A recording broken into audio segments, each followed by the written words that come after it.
Welcome to Kenton's videos. Enjoy the video. You start by getting your assets into Capcut efficiently.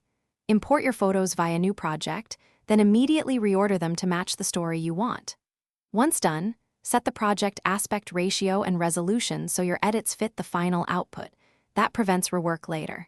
Make sure to group related images or use folders if you have many shots, because maintaining sequence avoids timeline confusion.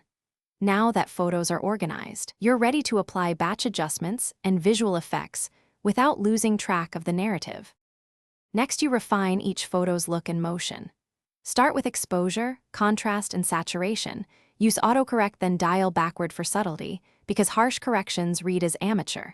Once balanced, crop and set each clip's duration, then add pan and zoom keyframes to create dynamic movement from stills. After motion, layer text or overlays and pick blend modes intentionally. Less is more.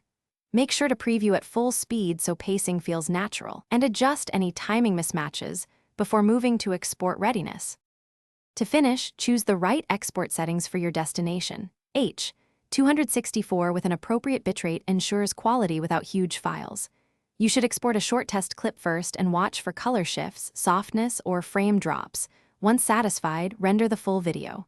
If Capcut stalls or colors look wrong, try clearing the app cache, re-importing the original photos, or reducing export bitrate to prevent crashes.